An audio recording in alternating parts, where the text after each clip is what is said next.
Hello survivors and welcome to another video. In today's video we're going to carry on with the series where we're playing with the new character skills. Today we're on the Spellblade with the Ice Lord's Blade. We are going to be using Executioner, Critical Mastery, Generalist, Multicast Mastery and Skill Mastery Ice. I take Critical Mastery now like all the time, because we are more than likely going to be grabbing ourselves Doomed to Dazed. So the crit mastery really helps with that damage, as well as just being able to get as much crit as possible, since we need it for exposed weakness, for brutal strikes, and just to obviously crit. So, you know, the crit chance is really good, and then getting all that crit chance converted into crit damage just makes you even stronger. So we will hopefully get hypothermia here pretty easily because we are using so many slow skills, and hopefully we'll be able to get a impending doom as well as an exposed weakness, but that's asking for a lot of rares in a very short time, but we'll see what happens. I would like to get myself Avalanche, Frostbolt, and a couple of other skills. There is the second weapon over here called Frozen Blades as well, so we're going to work with that. We'll use Frozen Warhammer over Ice Vortex, a very strong skill when there is a lot of paralysis or slow on enemies, so it is a very strong option to go for. It doesn't remove the slow or anything like that, so it is very good. Kind of one of the only reasons why I think Reap is really horrible in the early game is it removes stacks of doom, where all the other skills like these ones don't. They only deal more damage based on how many stacks they've got. So even Threshing Strike with bleed, it doesn't remove all the bleed on the enemy, it just makes it so that when you do deal bleed, it deals more. So we're gonna banish that, cast frequency. Avalanche is fantastic here. We can banish the armor, cast frequency. So we're looking like we're in a pretty decent spot. We do need his Frozen Blade, which is the unique skill for this weapon, along with everything else, but we should be able to get it relatively quickly. We've got some very strong skills with us now. We're looking for strong upgrades to now complement this. So we'll see how everything goes, but I think we are in a pretty decent spot. So Severe Cold, that is beautiful. Go for Arctic Assault. Grab more movement speed over here. We're going to banish Glacier, we don't want to see it. And then we'll banish the Elves. Again, we don't really want to see those. We are looking for other ice skills. I don't see any, so this is a problem. What are we going to take instead? We'll just take Shadow Spark for now, and we will hopefully get something going. I should have maybe taken another ice skill just to keep with the theme. Even if we don't really want to use it, I should have taken it till we could get something else, but I think we needed more skills in the roster that were part of the 6, because I'm not sure, 100% sure which skills he could have got with or without that. So hopefully we get something over here, but we never. Maybe I can just banish something. Nope, didn't work. That's very unfortunate. We got ourselves a nice hypothermia over here, so that is fantastic, and an area increase to our Frozen Warhammer, which is really good as well, because we do need more area on it to obviously deal more damage to the bosses. Now the worst boss combination for us with the skill is actually 2 Ice Incarnations, or the Incarnations of Ice. So if we fight 2 of them, that's actually really bad. We don't want to fight 2. We only want to fight a possibility of 1 at a time with him, and luckily we didn't actually get to this run, so that's fantastic. We got 4 separate bosses, that's okay as well. That's actually probably one of the best outcomes to get, is a single of each of the bosses. And as you can see, the first lot of bosses are always so easy to kill. They die very quickly. I nearly didn't dodge the Prophetess there, which would have been quite funny. Well, no, not really, actually. That would have been very painful. But they are all dead. We now just got to kill this guy. And then we can collect the crystals. There we go. And he's dead now as well. We can actually heal over there. And we got 7 things. Oh, a beautiful impending doom. We got brutal strikes, magnetism. You know, these are the skills that I was talking about. Here's our frozen blade, which is fantastic. Get rid of that. Take a doom because of the impending doom. And we are in a very, very, very good spot now. I think the only thing we never spoke about getting, I mean, what we spoke about getting and haven't got yet, is our exposed weakness. But once we get that, we are going to be unstoppable. Not that we are very stoppable right now, but, you know, we'll just be dealing so much more damage once we have that exposed weakness, because we'll have more stacks of fragility, more stacks of doom, more stacks of everything, and things will just die instantly nearly, and it's going to be so, so good.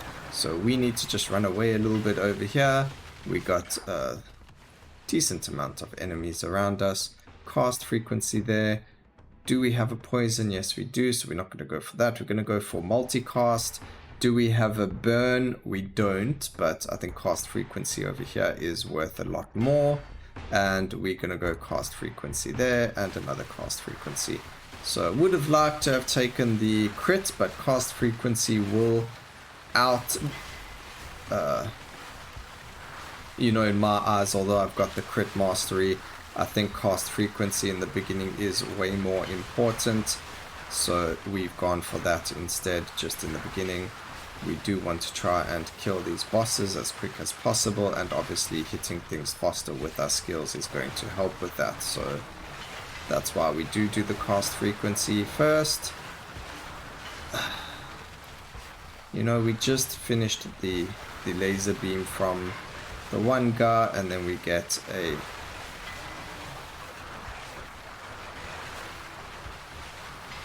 you know, these bosses, they don't understand.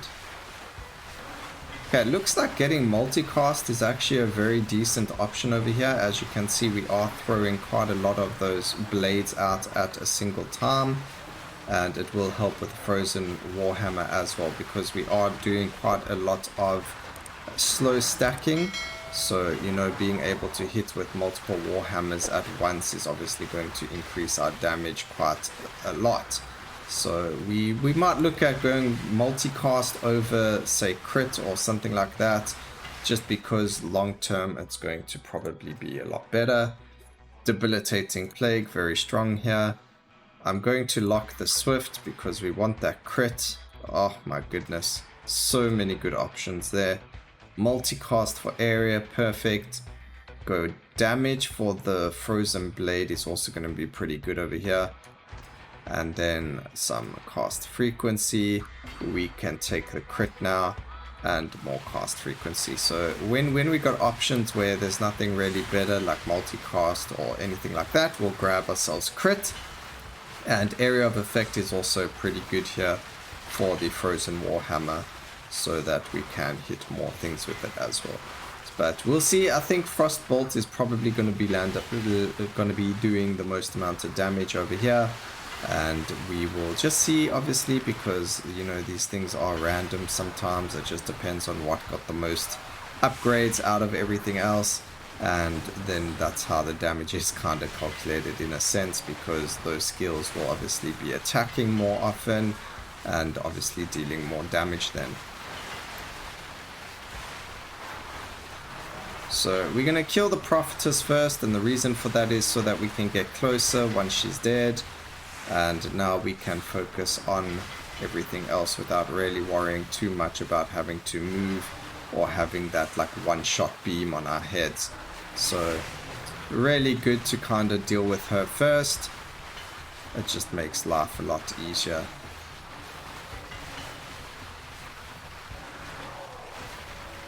Alright, we've only got the Eternal Guardian now. Very easy boss to deal with, and as you can see, we are just destroying these bosses left, right and center. We've got a paladin over here. Yeah, that's okay. You just get hit by our avalanche, get stacks of slow on you. There you go. Nice and easy death for you. We're going to go now and get a little bit of life there and destroy these pylons because we can. We've got quite a lot of time on our hands. There we go. Okay, we are going to get some area of effect for missiles. That's good. We can grab the multicast over here. Again, we're not really getting a lot of crit as you can see, so I'm not sure what we can do with that. We've got burn to cold. Did I grab it? I didn't grab it. That was silly. I actually don't have burn. Okay, cast frequency. I thought I had thermal shock, but it looks like I don't, which is weird, because I really thought I had it.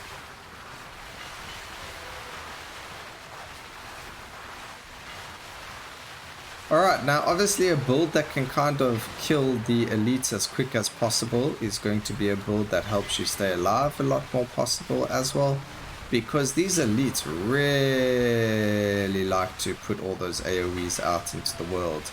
And obviously the less AoEs you have, the more damage you can dish out because you got to do less dodging. So it's a really nice build, deals with a lot of area of effect deals a lot of area of effect, so you don't have to worry too much about a lot of mobs, because obviously as you can see we kind of deal with them already quite easily. So there we go.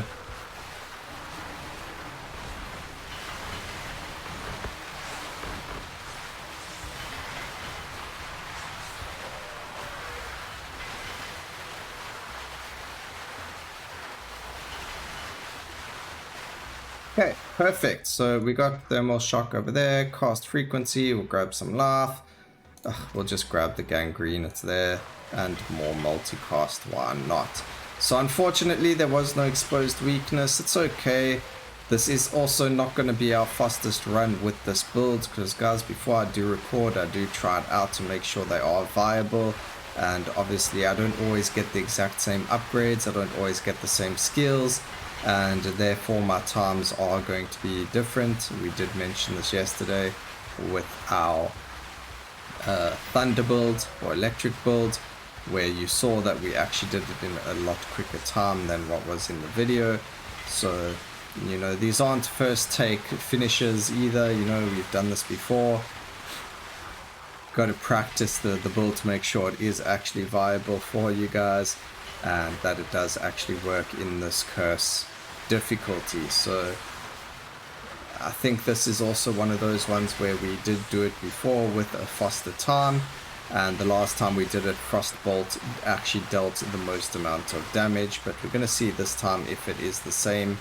And then we just know, you know, Frostbolt is an extremely strong ice skill. Apparently it is the strongest bolt skill in the game as well. I'm not 100% sure why. It's probably because I think it has the lowest cooldown out of all the bolt skills, and therefore it is able to deal the most amount of damage just due to having DPS being a lot higher. So damage per second, having a lower cooldown obviously means that you can deal the most damage if you are hitting enemies more often, but I'm not sure. Because people were saying it's the strongest bolt skill in the game. I would probably argue with saying lightning bolt is because of dazed, but you know, we've all got our different opinions.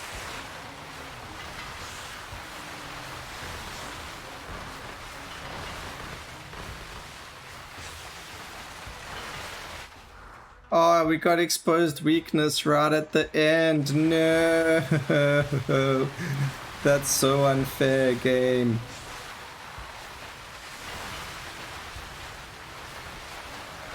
That's not fair. Oh man, why did we get it right at the end? Alright, well, we finished in 11 minutes. We could obviously go into either Endless or Overlord cycles. Again, like I said, we have done this before. We actually finished it in 9 minutes 28. Our fastest time has actually so far been with the Barbarian.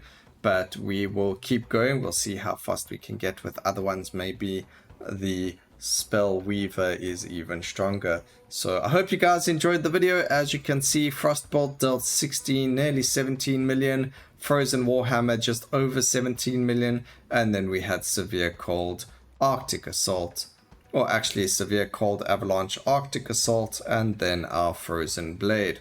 So I hope you guys enjoyed the video. Please remember to like, comment, and subscribe for more videos like this in the future. And always remember, keep safe, survivors. Until next time, cheers.